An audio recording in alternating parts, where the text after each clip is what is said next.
Hello दोस्तों, नमस्कार। मेरा नाम है मान सिंह। आप देख रहे हैं यूपी ऑनलाइन कोचिंग। कोरोना कोविड-19 के ऊपर ये मेरा चौथा वीडियो है। इतने ज़्यादा मैटर हो गए हैं कि संभव नहीं है कि एक ही वीडियो में सारे क्वेश्चन को कवर किया जाए, तो मैं क्रम से कवर कर रहा हूँ। क्वेश्चन नंबर 45 तक मैं कवर कर चुका हूँ, ये 46 है और यहाँ से आज हम शुरुआत करेंगे कुछ महत्वपूर्ण प्रश्नों के साथ जो आने वाले सभी परीक्षाओं में आपके लिए उपयोगी सिद्ध होंगे मेरे अनुसार।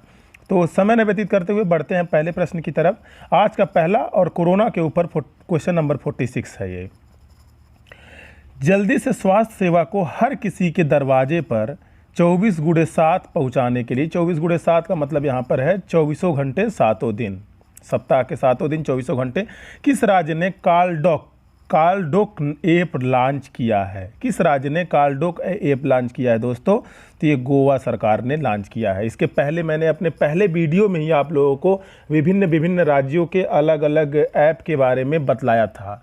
अगर आपको ज्ञात होगा, फिर से मैं रिपीट कर दे रहा हूँ। Covid care app Arunachal Pradesh का है, रक्षा सर्व ऐप छत्तीसगढ़ पुलिस का है, प्रज्ञाम ऐप झारखंड का है, दीदी कैंटीन दाल भात योजना भी झारखंड का है, कोरोना सहायता ऐप और गरुड़ ऐप बिहार का है, गोवा पंजाब ऐप पंजाब का है, कोरोना मुक्त हिमाचल ऐप हिमाचल प्रदेश का है, कोरोना वॉच ऐप कर्नाटक का है, नाड़ी ऐप पांडुचेरी का है, self declaration Covid app Nagaland का है। भारत सरकार के 3 ऐप हैं: आरोग्य सेतु ऐप, कोरोना कवच ऐप, कोविन-20 ऐप, ये भारत सरकार के हैं। क्वारंटाइन ऐप IIT बॉम्बे का है। तो ये आपने देखा कार्लडॉक ऐप गोवा सरकार का है दोस्तों।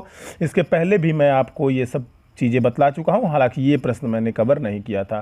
संक्रमित लोगों की लोकेशन को ट्रैक करने के लिए भारत सरकार ने किस ऐप को लॉन्च किया? अभी मैंने बतलाया भारत सरकार के 3 ऐप हैं: कोरोना कवच app, Aarogya Setu app, कोविन-20 app.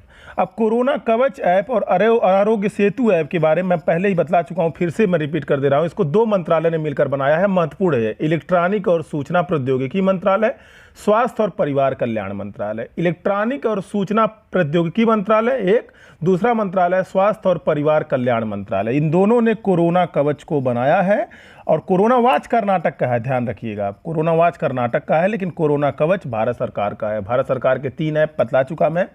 बढ़ते हैं अगले प्रश्न की तरफ। किस राज्य ने कोरोना से लड़ने के लिए, कोविड-19 से लड़ने के लिए टीम 11 बनाई है दोस्तों? तो 5T योजना तो दिल्ली की है, ऑपरेशन शील्ड दिल्ली की है, ये मैं आपको पहले ही बतला चुका हूं। उत्तर प्रदेश सरकार की ये योजना है दोस्तों। और पूल टेस्टिंग करने वाला भारत का प्रथम राज्य भी यूपी है। टीम 11 किसने बनाई? यूपी ने, उत्तर प्रदेश ने।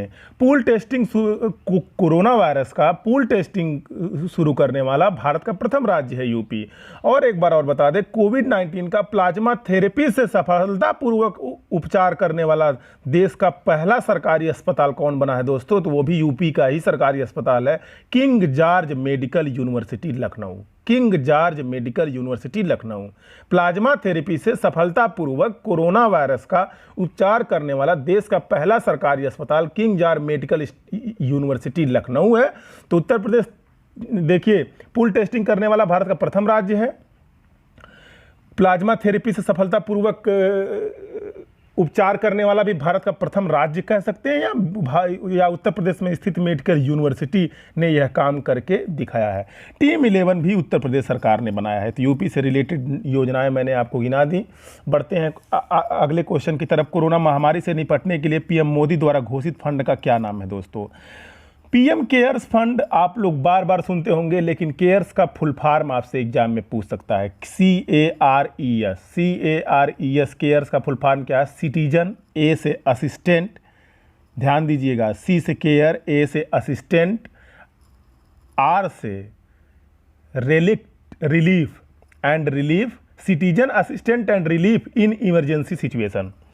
ई से इमरजेंसी, एस से सिचुएशन। इसमें से किसी एक लेटर का भी मीनिंग आपसे पूछ सकता है। Care, assistant and relief in emergency situation cares का है। पीएम मतलब प्राइम मिनिस्टर। तो ये ध्यान रखिएगा आप लोग। किस सेना ने कोरोना के खिलाफ ऑपरेशन नमस्ते शुरू किया है? भारतीय सेना ने। भारतीय सेना का मतलब यहाँ पर है थल सेना। जब Indian army, Indian navy, Indian air force. 3 होता है भारतीय सेना से।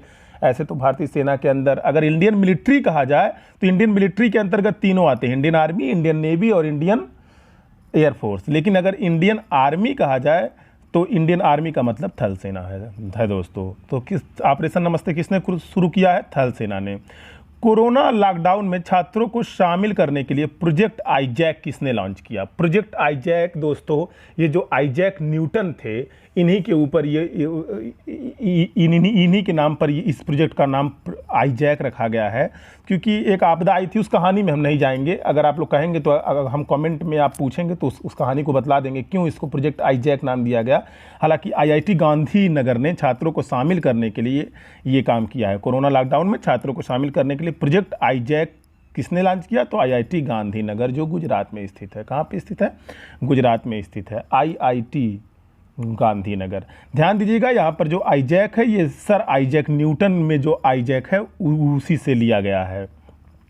G20 देशों ने कोरोना वायरस से निपटने के लिए ग्लोबल इकोनॉमी में कितने ट्रिलियन डॉलर देने का ऐलान किया है? तो 5 ट्रिलियन यूएस डॉलर देने का G20 देशों ने कोरोना वायरस से निपटने के लिए ग्लोबल इकोनॉमी में ऐलान किया है।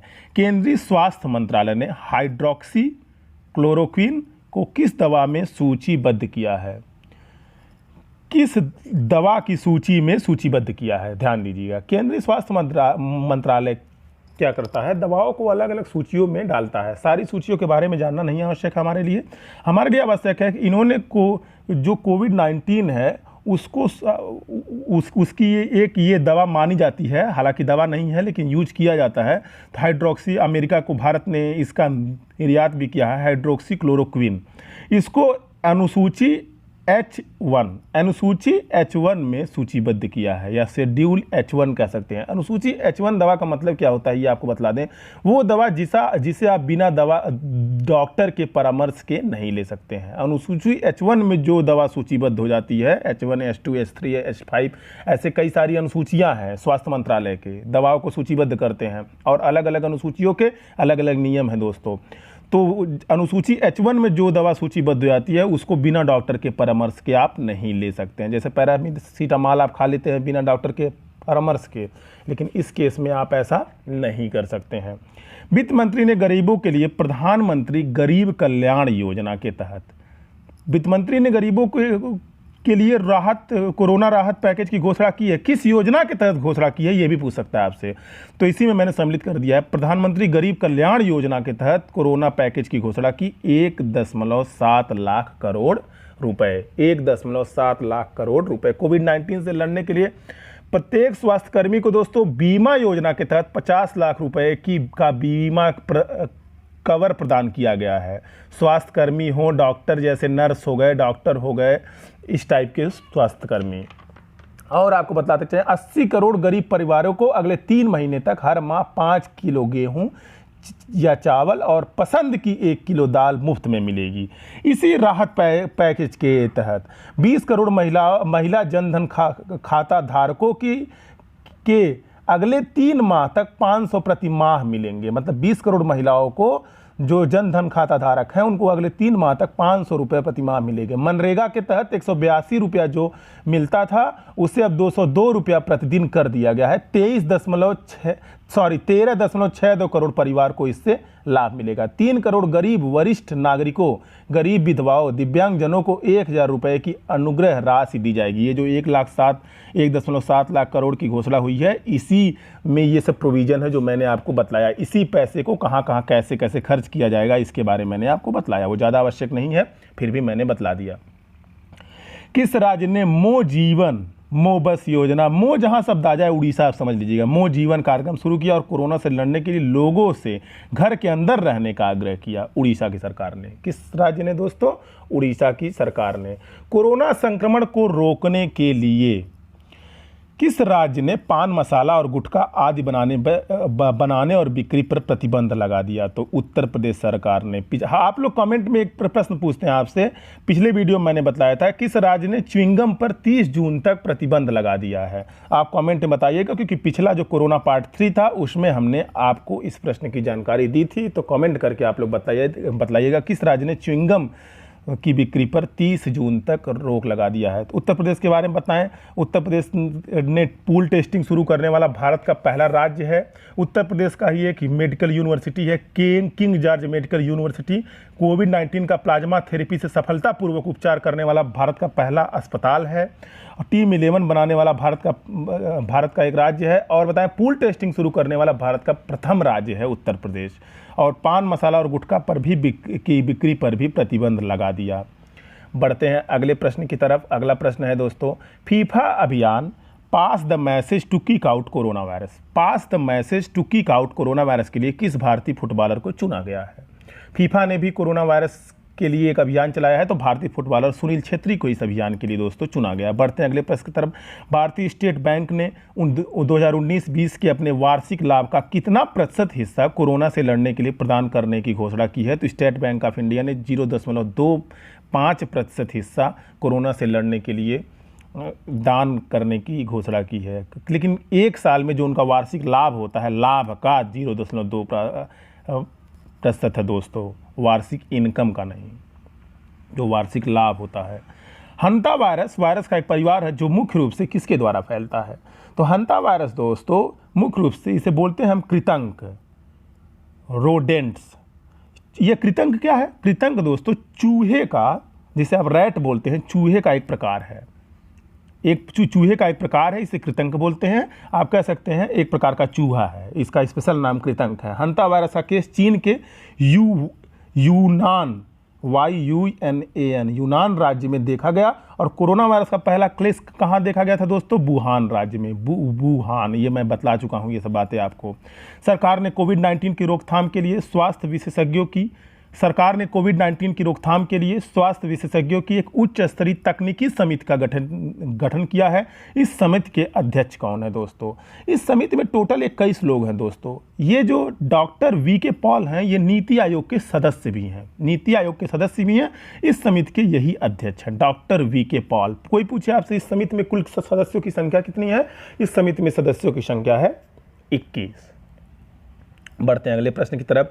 अंतर्राष्ट्रीय श्रम संगठन के अनुसार कोरोना महामारी के कारण दुनिया भर में कितनी नौकरियां खत्म हो सकती हैं? 2.5 करोड़ नौकरियां कोरोना महामारी के कारण दुनिया भर में समाप्त हो सकती हैं, ऐसा मानना है अंतर्राष्ट्रीय श्रम संगठन का।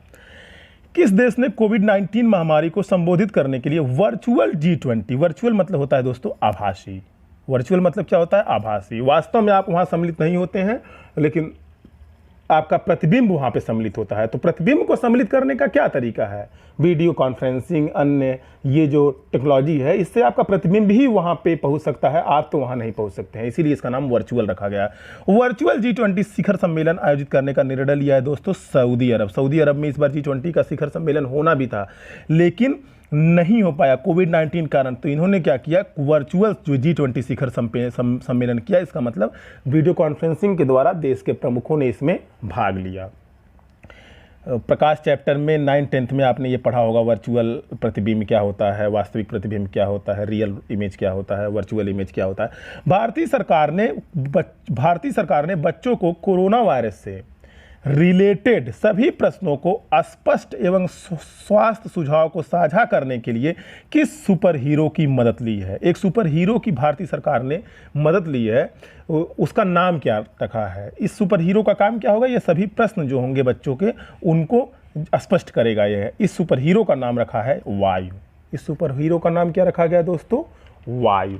बढ़ते हैं नेक्स्ट क्वेश्चन की तरफ। भारत सरकार ने किस अधिनियम के तहत फेस मास्क और हैंड सैनिटाइजर को आवश्यक वस्तु के रूप में घोषित किया है?